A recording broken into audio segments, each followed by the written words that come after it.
Don in London, hello. April 15th, my video is all about recovery from addiction to either substance or behaviour. My addictive substance, alcohol, my addictive behaviour around people, places and things. Wanting to be with the right people, wanting to be in the right place, and wanting the right things, all at the same time. And working very, very hard for those things to be achieved for many, many years. And then, in the end, finding that no amount of wanting was actually dealing with whatever it was that was wrong with me. And it was a hole inside, not understanding life. And believe you me, it became a bit of a sorry state of affairs, where 24/7 I wasn't able to stop drinking, 24/7 I couldn't even relate to opening my front door, answering the telephone, opening the windows. I wanted to be completely alone, because I was completely frightened of what to do next. And the only thing I could think to do, or had any volition to do, was keep on drinking. So how does one become an addict?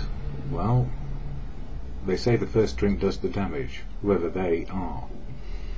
I suggest I can say the first drink did the damage because it made me feel different. It took the edge off, and it was the very first drink I had, although I cannot remember it other than a warm feeling and a lack of memory. And it was a long, long time ago, and it's quite a long time ago as well, since I had a drink. And I'm relieved to say that, because it was a problem and I needed a solution. So what happened to me? I isolated, cut myself off, ended up in the most awful places in terms of homeless, not being able to relate to anything or anybody. And even then, my self-will kept me away from help for quite a while. And it was only when I realised that I couldn't do this on my own, no matter what I did. I could not get out of the problem of addiction without help. So I actually asked for help, and that was the first it was probably the first and best thing I did when I got that moment of clarity, because it was either die or find a way out of this, and I had no clue on my own, and I needed help. By that stage I had a clue that it wasn't in me and that other people could help me. So family, friends, professionals, medical people kept me alive long enough to find fellowship, and that fellowship is AA, Alcoholics Anonymous. It's there to help me keep in the solution. It's a fellowship, and I don't speak for it, because everybody in fellowship is unique and authentic, with a voice which they use to share their experience, strength and hope where they choose. And I choose to share a little bit about how AA helps me, even though I'm not a spokesman, can't be, as there are only unique, authentic people in fellowship who are all equal sized, so I can't speak for them, and I can't speak for fellowship as such, because it doesn't need it. That would be promoting something as if it can fix you.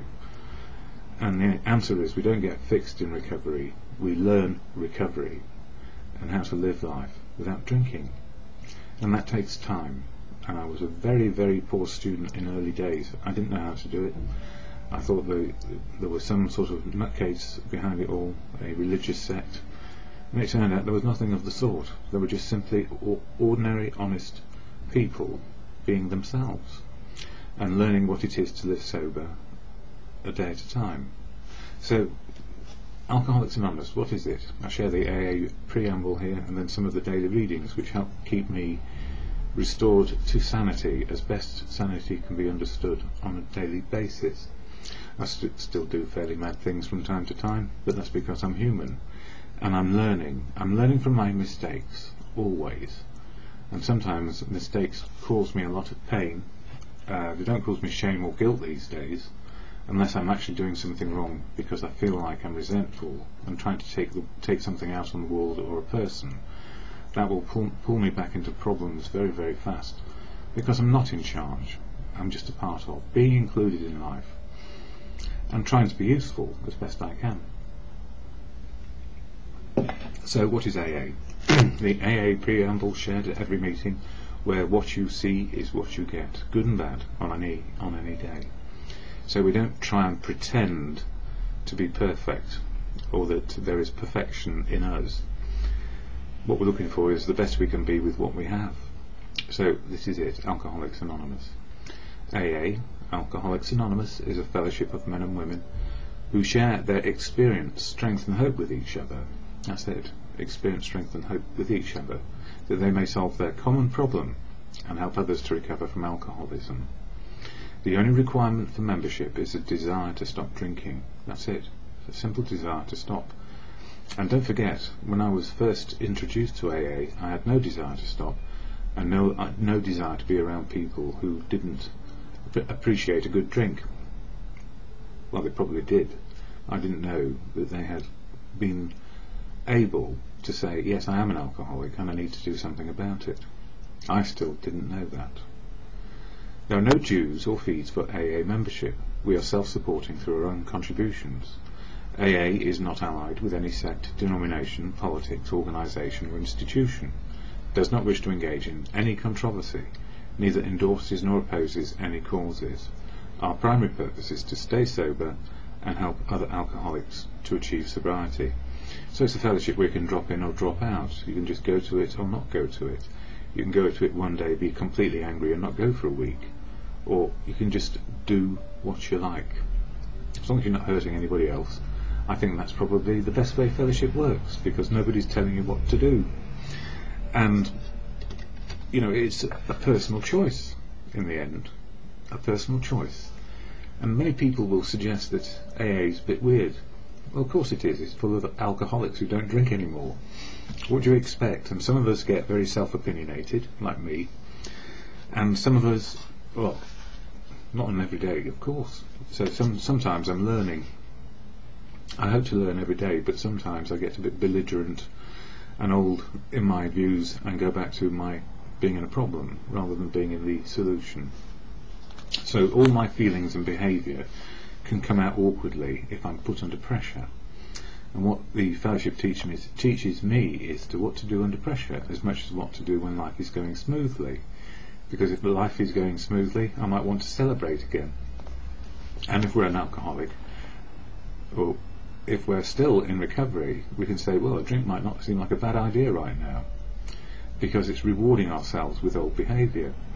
And AA is all about new behaviour. Not throwing away the good of us, but actually building on what we have, which is a solid foundation. We're still alive. So, Daily Reflections, this book, is all about the 12 steps and 12 traditions. The 12 steps to help us as individuals keep healthy, and the 12 traditions to hold the fellowship together. So the steps are about being open, honest and willing to keep on changing as life changes, and the 12 traditions are about unity, service and recovery, keeping the fellowship healthy and changing as well. And all these things are suggestions, they're not rules and regulations. So if you find somebody in AA suggesting or speaking with a voice which says, if you don't do this, you're going to fall apart and drink again, beware, because they're imposing on you. If they say, have you thought about how you can help yourself deal with life, then they're probably going to be your friend and help you. So even in AA, we have people who are going around saying, I know better than you. And the answer is, they may know better than us on some aspects of living. We can listen to them or not listen to them. That depends on them and how they approach us, or how they don't approach us, and just share their experience, strength and hope with life. So wherever we are all learning, making mistakes, telling each other what to do, and then regretting it, possibly, or even resenting the fact that we tried to do it in the first place. So we're humans. Now here is April 15th, the bondage of resentment. Harbouring resentment is infinitely grave, for then we shut ourselves off from the sunlight of the spirit. It has been said, anger is a luxury I cannot afford. Does this suggest I ignore this human emotion? I believe not. And you know, I think it was Bill Wilson. Yeah, as Bill Wilson sees it, or as Bill sees it. Anger is a luxury I cannot afford. Does this suggest I ignore this human emotion? I believe not, because I think Bill Wilson was clever enough and more astute as life went by. And it took me a long time to realise this, that every feeling we have has a purpose. So if we're feeling angry and resentful, It's telling us something about what's going on inside us, and it's not to be ignored or pushed away, but not to be chewed on and developed. Before I learned of the AA program, I was a slave to the behaviour patterns of alcoholism. I was chained to negativity with no hope of cutting loose. The steps offered me an alternative. Step 4 was the beginning of the end of my bondage, and that's being stuck in old behaviour, which leads to drinking, anger, frustration and hatefulness. The process of letting go started with an inventory. I needed not to be frightened from the previous steps, for the previous steps assured me I was not alone. My higher power led me to this door and gave me the gift of choice, freedom of choice today. Today I can choose to open the door to freedom and rejoice in the sunlight of the steps as they cleanse the spirit within me. And that's the language of the heart, really. It's all about feelings, freedom, emotions, and cleansing the spirit. And the spiritual connection, for me, contingent on my spiritual condition, I can have a good day or a bad day. So if my spiritual condition is to see reality as it is, and not push away the emotions which are going on inside me, but bring them up and examine them, say, I feel great, or I feel horrible, why, and then what can I do? And I was just writing on a social network page, quite famous obviously, that there are certain ways we can look at the world when we wake up, and I say to myself, how am I feeling? Why? What can I do? Which is being assertive about how am I feeling? Well, I feel good this morning. Why? Because my feelings fit the situation I'm in. They're no bigger, no smaller. What can I do? Let life happen and be a part of it. So that's being assertive around my feelings and emotions and my spiritual connection, contingent on my spiritual condition, knowing my feelings and my situation. Makes sense, doesn't it? But if we're feeling angry and resentful, or the negative side, it's not to say don't feel it, deal with it. And the way to deal with it is to work out, why do I feel horrible? Why do I feel bad? What can I do about it? And if it involves other people, which it often does, it's about finding empathy, which is how are we feeling, why, and what can we do.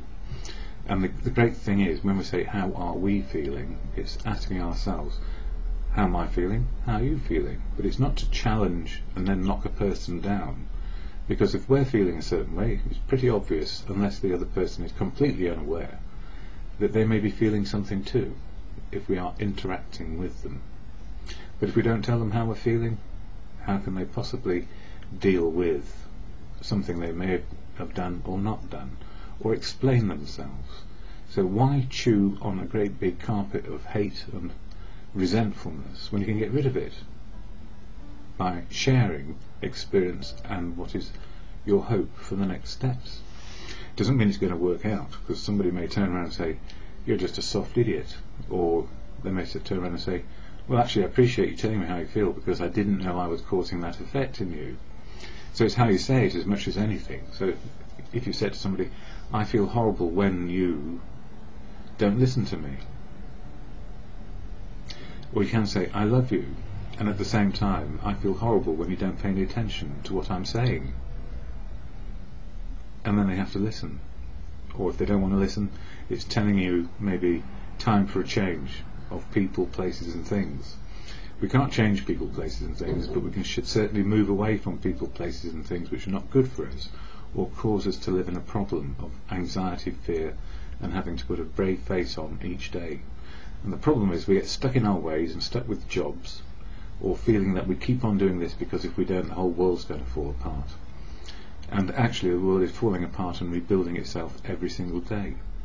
It's just that we don't know that it's okay to do that, because we think it's a failure. And actually out of the worst situations where people are living in adversity, sometimes the best solutions come along. And then generations later it's forgotten and we do the same thing all over again. But in our own lifetime we have the choices to make change for ourselves, and we do a risk assessment around it, so we don't necessarily throw the whole thing away when it's only one small change we need to make, which is inside us and not in the external world. And step 4 is the self-appraisal, which I'm covering in April. It's the 4th step of the 12 steps in the 12 months, so step 4 is good. And in As Bill Sees It, and that reference in the daily reflections was also to As Bill Sees It. I'm looking at all the inventoring or self-appraisal pages, and so for page 205 it says here, virtue and deception. I used to take comfort from an exaggerated belief in my own honesty. My New England kinfolk had taught me the sanctity of all business commitments and contracts, saying, a man's word is his bond. After this rigorous conditioning, business honesty always came easy. I never flim-flammed anyone. However, this small fragment of readily won virtue did produce some interesting liabilities. I never failed to whip up a fine contempt for those of my fellow Wall Streeters who were prone to shortchange their customers. This was arrogant enough, but the ensuing self-deception proved even worse. My prized business honesty was presently converted into a comfortable cloak under which I could hide many serious flaws that beset other departments of my life. Being certain of this one virtue, it was easy to conclude that I had them all. For years on end, this prevented me from taking a good look at myself. And the one thing we don't take a good look at ourselves in is our drinking behaviour. And in business, for decades when I was in fairly big businesses, drinking was just part of the culture. And actually drinking is just part of the culture, full stop. So it covered up and cloaked a lot of my pain, and also my own personal self-deception about me. I buried things about me I didn't like I didn't know how to love very well. I didn't know how to be loved back, just in case they ran away. And I'm sure a lot of women did run away because they were quite sane. And I also wasn't able to deal with my problem, and that was I didn't know who I was or how I might relate to the world and feel okay, have enough self-esteem rather than hiding behind a brave face and being fearful of being found out. So I was pretty good in business for a long time, but even then it led to dishonesty because people around me were dishonest. And then I took the high ground, had a nervous breakdown and collapsed completely because nothing worked in any department of my life. So we still hang on to virtues and say, I was doing the right thing, and I probably was doing the right thing, but I shouldn't have been there in the first place. That's what I know now. But when somebody says to you, can you do this? And you say yes, and you get some sort of feeling of okayness about it, we can be driven in all sorts of directions trying to prove our value. And actually, if we do it on a daily basis, have I had a good day? Have I hurt anybody? No. Then I'm on the right track. And then have I helped anybody? And have I helped myself enough to be sober and learning life just for a day? Then life feels okay. In the 24-hour day book, which is not AA, and it's from Hazelden, it doesn't mean it's wrong or right, it just gives a different perspective, and the words are more about putting the person back in charge in maybe not such a helpful way. Remembering step 1 of this program, which is about powerless over people, places, things, and our drinking.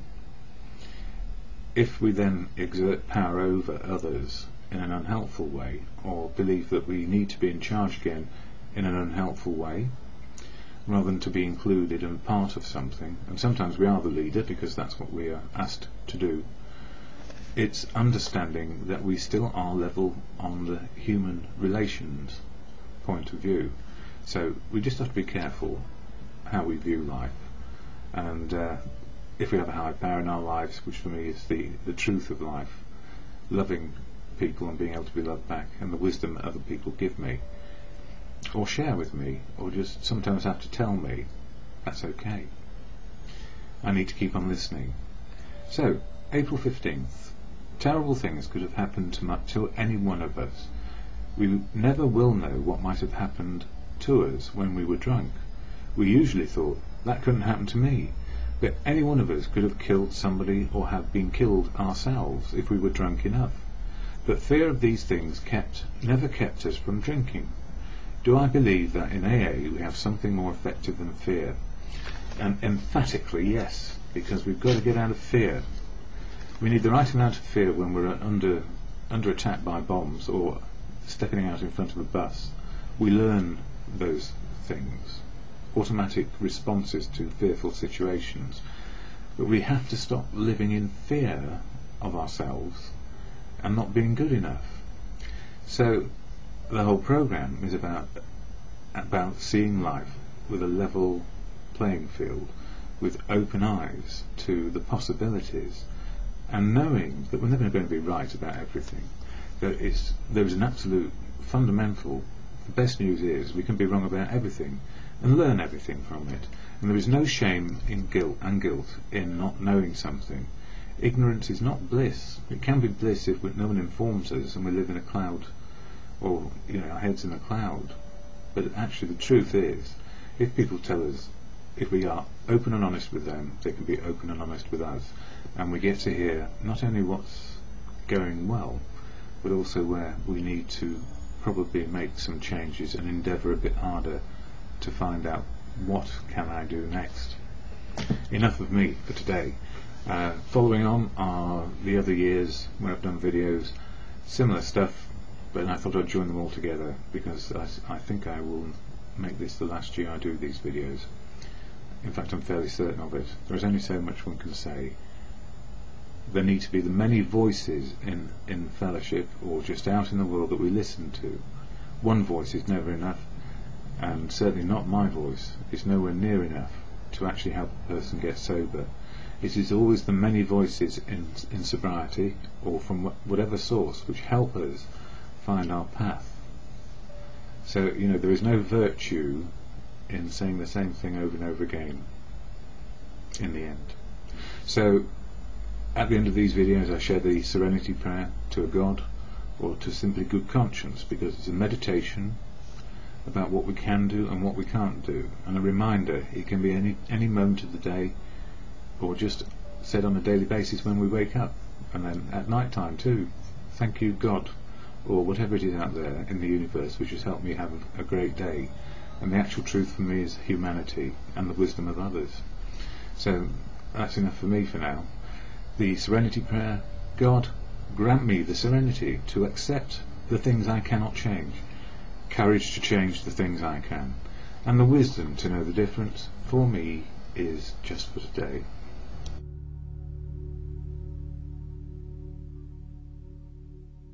Substance for 35 years, alcohol. Don't think I was addicted all that time, but I did rely on it to fix me on a daily basis in terms of how I felt emotionally and spiritually. Emotionally in terms of getting over fears of life, and spiritually getting myself out of the moment of now.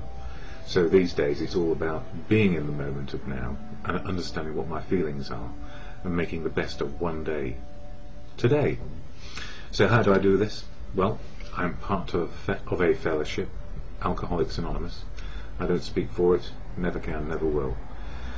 But AA is a large part of my recovery, and the people in AA, unique, authentic human beings with their own personal outlook, are the bedrock of my understanding, where I get wisdom, experience, strength and hope to find myself, just for today. So I share about AA, don't speak for it, never can, never will. So, what is it? I'll share the statement of intent, or the AA preamble that we hear at every meeting, whether we're a newcomer or an old timer, and I'm somewhere in the middle. I like being a newcomer. It means I'm still learning. So the statement of intent is this: Alcoholics Anonymous is a fellowship of men and women who share their experience, strength and hope with each other, that they may solve their common problem and help others to recover from alcoholism. The only requirement for membership is a desire to stop drinking. There are no dues or fees for AA membership. We are self-supporting through our own contributions. AA is not allied with any sect, politics, organisation or institution, does not wish to engage in any controversy, neither endorses nor opposes any causes. Our primary purpose is to stay sober and help other alcoholics to achieve sobriety. So I share my experience, strength and hope about me, not about other people, but I obviously have been influenced greatly by the wisdom of others. So in the fellowship there's nobody on a pedestal, there's no guru as such, and the more people who share about recovery in their own way, privately, with people who need it, or in other arenas where we can share when people can't get to meetings or they just want to know a little bit about what the program does for a person. So AA has 12 steps of action to change my attitude and behaviour on a daily basis, and it has 12 traditions which hold the fellowship together, and it's often described as the steps help us stop committing suicide and the traditions stop us committing homicide. So either way there's a bonus in this. We get to live in the day, not feel like it's the end of the world, and not want to end the world either. And the 12 steps of action are covered in this book, Daily Reflections, 1 page a day. And April is all about step 4, which is taking a fearless moral inventory. And a fearless moral inventory is just taking stock. It's taking stock of where we were, how we got to that place of being addicted, what were the influences in our life, what made us angry and resentful, and how do we change our attitude and behaviour so we don't go backwards, knowing full well, of course, that we're all stubborn individuals, and if we've got where we've got to, we're still alive. So something has worked along the way. So we don't want to throw out the good, we want to find out what's getting in the way or blocking us from moving on. And in the Daily Reflections for today, April 15th, it talks of the bondage of resentments. And so I'll read it out. Harbouring resentment is infinitely grave, for then we shut ourselves off from the sunlight of the Spirit. And the sunlight of the Spirit for me is living freely in the moment of now. It has been said, anger is a luxury I cannot afford. Does this suggest I ignore this human emotion? I believe not. Before I'd learned of the AA program, I was a slave to the behaviour patterns of alcoholism. I was chained to negativity with no hope of cutting loose. And for me that was deep depression, gloom, and wanting oblivion, and never wanting to wake up. The steps offered me an alternative. Step 4 was the beginning of the end of my bondage. The process of letting go started with an inventory. I needed not to be frightened, for the previous steps assured me I was not alone. My higher power led me to this door and gave me the gift of choice. Today I can choose to open the door to freedom and rejoice in the sunlight of the steps as they cleanse the spirit within me. And, you know, it's only good for a day. This is the thing. We can go backwards and forwards in our feelings. And if we've had a pattern for a long time, it's not surprising that we revisit some of the olden days when things aren't going quite our way. Or in fact, if nothing's going our way, we can go backwards. And it's very important to know that, because we're human and, you know, we can only make progress. So the bondage of resentments, you know, some of the things which get in my way is knowing too much. Sometimes knowing too much doesn't help other people because it can make me a know-it-all. So I prefer not to know, and sometimes if we try and influence other people too greatly or suggest things which are true but inappropriate for us to share, that is, what is truth, we actually block them from learning the truth. So we will have a learning journey, which is why we never try to interfere too greatly in the affairs of other people. So overcoming that block of knowing too much means I have to shut down sometimes and not share exactly what I know. And that's hard, because if I do, a person can get stubborn and not listen. So it's not about me knowing, it's about another person or people learning sometimes.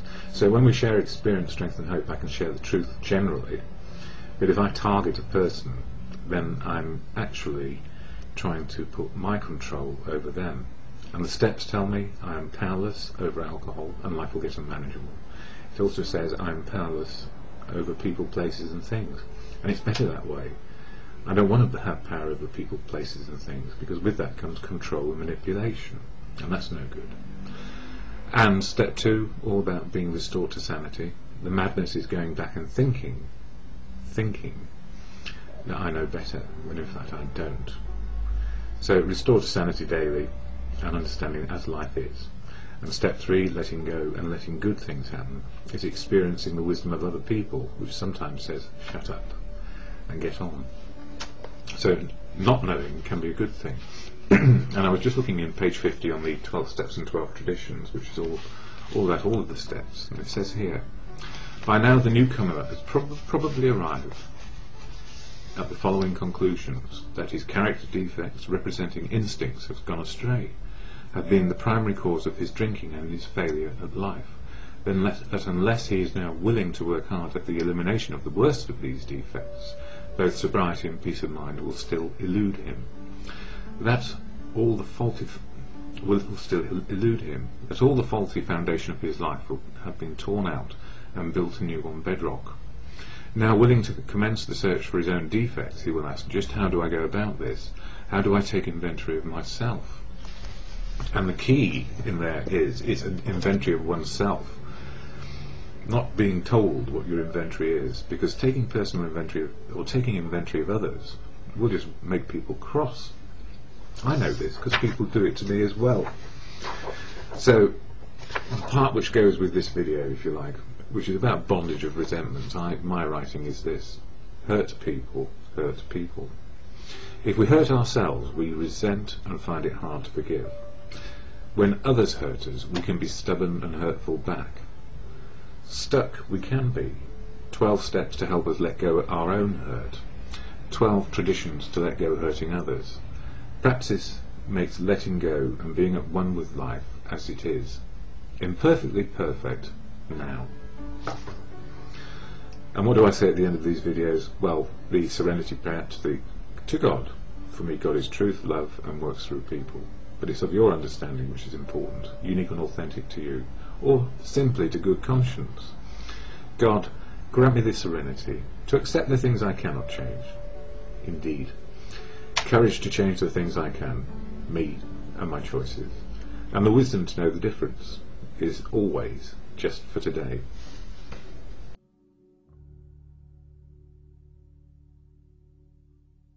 Recovery from addiction for me is about substance and behaviour. My addictive substance was alcohol, my behaviour, workaholic, drinkaholic, gymaholic, relationshipaholic, any ism you can possibly imagine, and driven by fear, 1,000 forms of fear probably. Putting on a brave face and full of ego, but you know what? Ego is very brittle and it breaks. And if we don't have any ego and we don't have any self-esteem, we're probably in a pit of depression and we don't know how to get out of it. And I guess that's where I ended up really, with alcohol as my best friend, my higher power, the thing which was keeping me alive and was slowly killing me.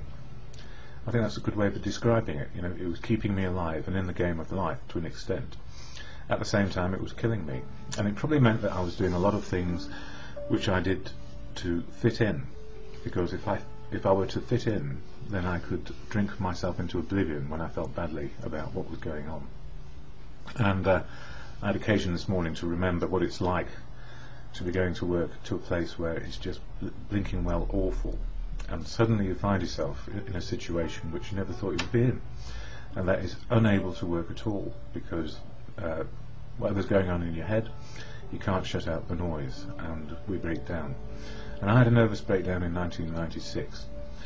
Sounds like a long time ago, but you know what? Some of the impact of that still resonates today, and the reason is when we break ourselves completely, in whatever fashion, with our emotional, spiritual and physical attributes, life is very tough, and coming back from a place like that is not easy.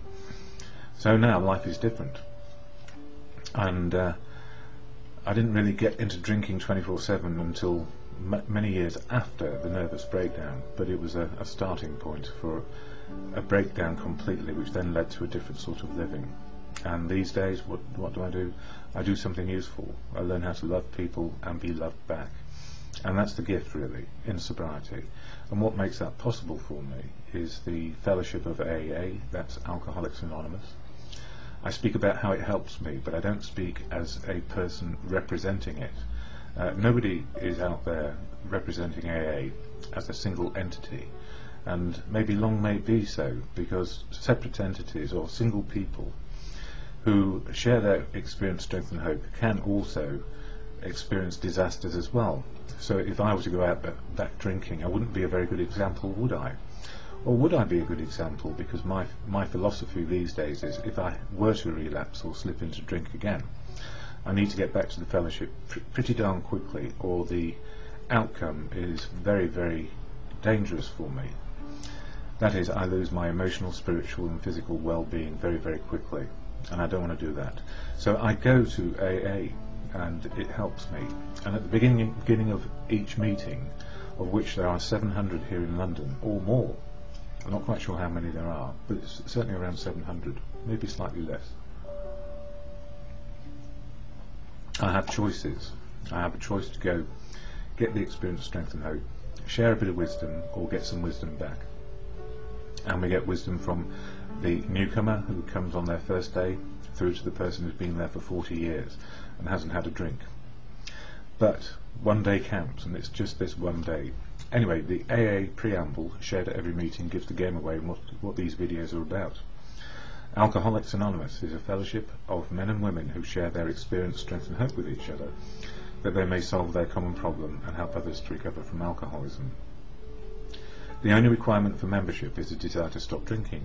There are no dues or fees for AA membership. We are self-supporting through our own contributions. AA is not allied with any sect, denomination, politics, organisation or institution. It does not wish to engage in any controversy, and certainly doesn't engage in my videos. Neither endorses nor opposes any causes, all my videos. Our primary purpose is to stay sober and to help other alcoholics to achieve sobriety. And I say that with a smile, because, you know, some people won't like my videos because they feel that I'm, I don't know, speaking out of turn because of anonymity. I've worked it out for me. Spiritual is truth, the ability to find the truth of now in an open, honest way. And anonymity, in my early days, afforded me a safe haven, a sanctuary. So anonymity, the sanctuary to find the truth of me. So the gift really is, if we're out there one day at a time making life work, well, it's a privilege to still be alive, and a relish life, even when it's as dark and depressing as it can get. And the first 3 months of this year I didn't realise just how far down I had fallen until I started to come up the other side again. So one of my other ailments, if you like, on a long-term basis is clinical depression, and that needs medical and professional help and support, which I get, and that's because I can keep sober. But if I took a drink, you know what, I'd start hiding and isolating and excluding myself from anything which would keep me to the good of living.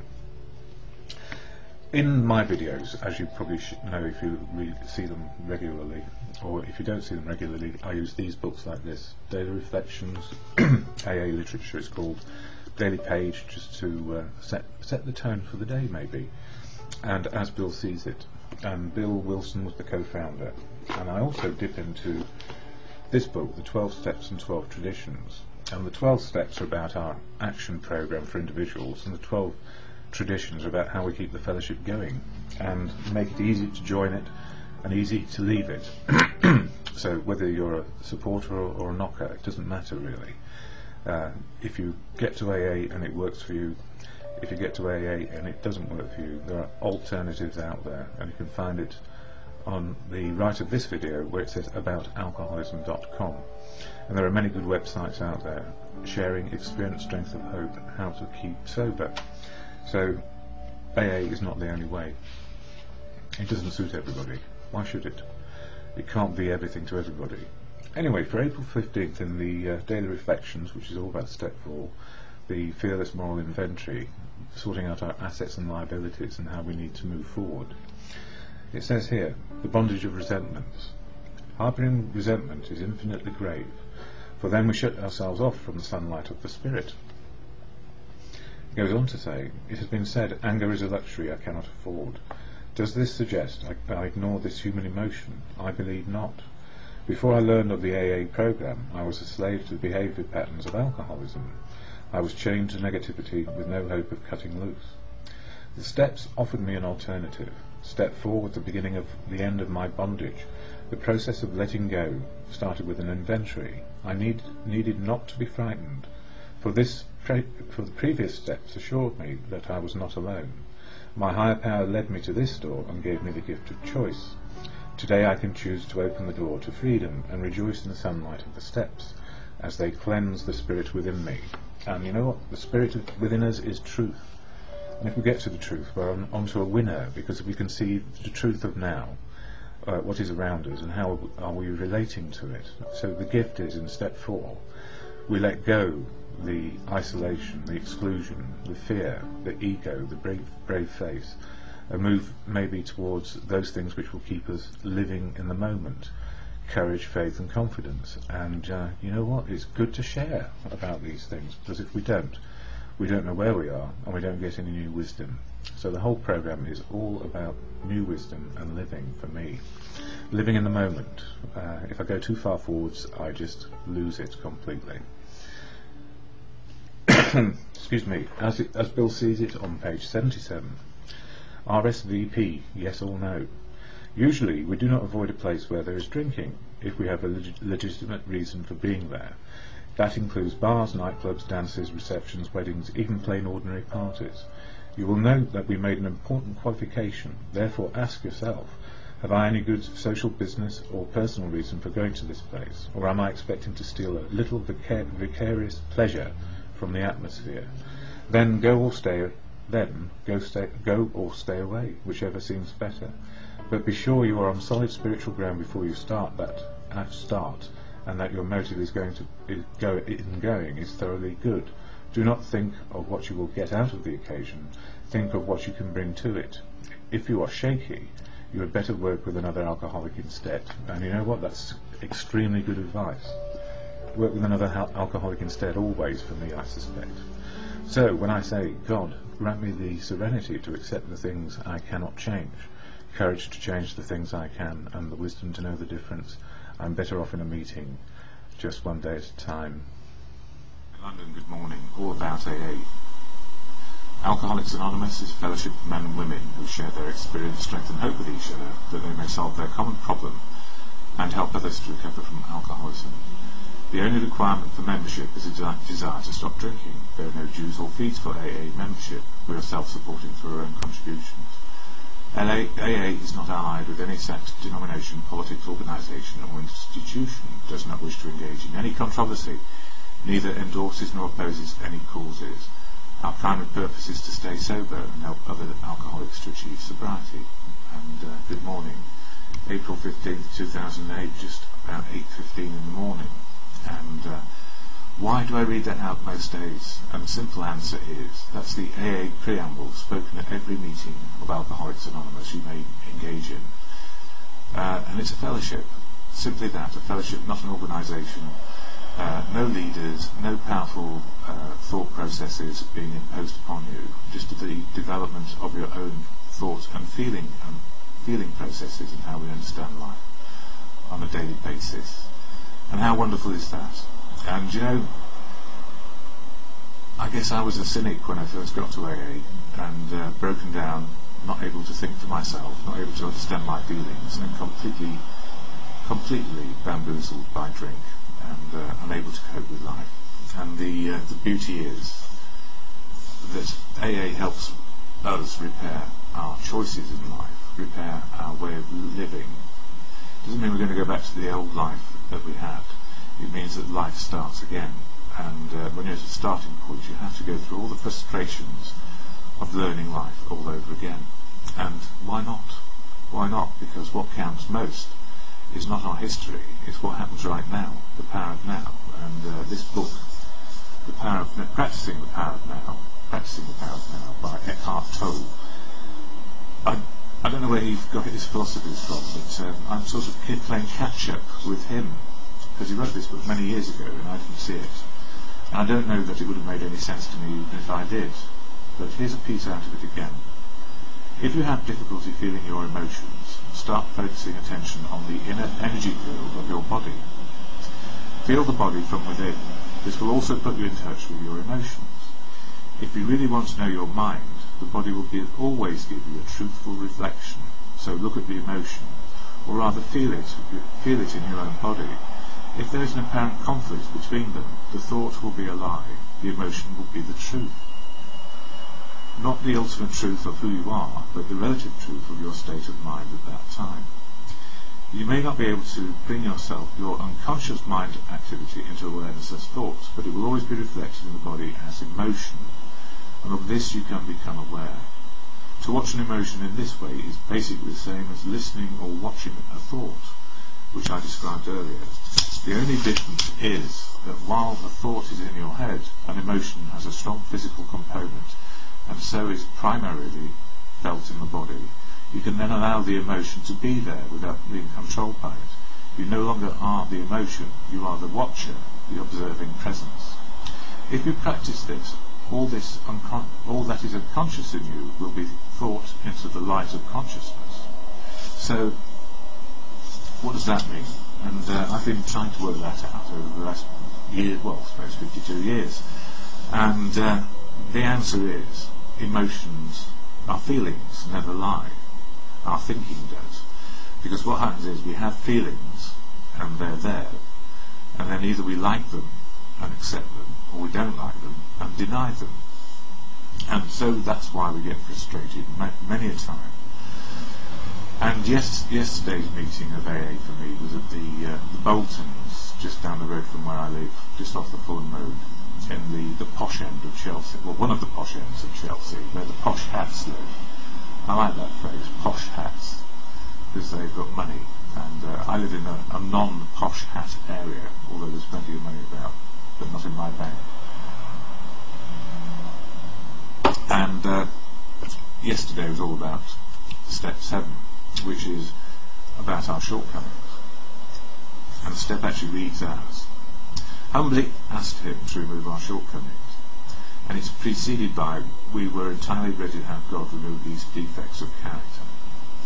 Now, so defects for me is probably having too much of the old behaviour, which is bad for me, which is about reacting to life and having almost like a ready pattern to put into place if I'm happy or if I'm sad.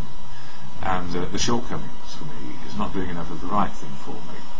So in the past, my defects, and still today, because those defects haven't gone away, my defects are... It's a big lorry. My defects are fear, putting on a brave face, and utilising ego too much. That's my thinking. And my shortcomings are probably around my emotional basis of getting along, which is courage, faith and confidence. So if I develop more courage and faith and confidence in what is going to happen next, I can respond rather than react with my defects of character, which is fear, putting on a brave face, and ego, because my ego and my fear tell me it's going to be the same as before, and here we go again. Whereas having a bit of courage to wait and understand my feelings, and then respond, not react. Reaction is in the blink of an eye and could get me into trouble. Responding makes me wait a second and decide what is the right response to what is going on. And delaying by 1 or 2 seconds takes me from being imprisoned by my old thinking into being free to make my choices on better information, and that's the information right here in front of me. So it's interesting that whilst it's been written probably 10,000 times in 2,000 years, we have to learn it by living. There is no escape. We have to live the day to actually get to where we are. And so intellectually you can get all this very quickly, but the blinking obvious truth is we have to live it and make it repetitive as a response to living, courage, faith and confidence, more than maybe fear, but putting on a brave face and ego. But always these things are there as tools to be utilised, and sometimes we have emergency situations where we have to run from being in front of a car, and that would be a calamity, wouldn't it? Anyway, daily reflections, AA's thought for the day, all about step 4, the fear less moral inventory in April, 12 steps, 12 months. So page 114, April the 15th. The bondage of resentments. Harbouring resentment is infinitely grave, for then we shut ourselves off from the sunlight of the spirit, our feelings. It has been said, anger is a luxury I cannot afford. Does this suggest I ignore the human emotion? I believe not. Before I learned of the AA program, I was a slave to the behaviour patterns of alcoholism. I was chained to negativity, with no hope of cutting loose. The steps offered me an alternative. Step 4 was the beginning of an end of my bondage, that is, a prisoner of my own past. The process of letting go started with an inventory. I need not be frightened, for the previous steps assured me I was not alone. My higher power led me to this door and gave me the gift of choice. Today I can choose to open the door to freedom and rejoice in the sunlight of the steps as they cleanse the spirit within me. And this spirit within us is our actual living in the moment and now. God is truth. God works through people, so I don't need to argue that one to the corner of my egotistical mind where I wouldn't believe in God or anything. I keep my mind open to anything these days, and to new ideas, thoughts and feelings. So I don't need to defend being one way or the other. I'm just a learner. I don't need to give you an answer. As Bill sees it, co-founder, page 133, privileged people. I can only just read this out and that'll be the end. I saw that I'd been living too much alone, too much aloof from my fellows, and too deaf to that voice within. Instead of seeing myself as a simple agent bearing the message of experience, I had thought of myself as the founder of AA. How much better it would have been had I felt gratitude rather than self-satisfaction. Gratitude that I had once suffered the pains of alcoholism. Gratitude that the miracle of recovery had been worked upon me from above. Gratitude for the privilege of serving my fellow alcoholics, and gratitude for those fraternal ties which found me ever closer to them, in comradeship such as few societies of men had ever known. Truly did a clergyman say to me, your misfortune has become your good fortune. You AAs are privileged people.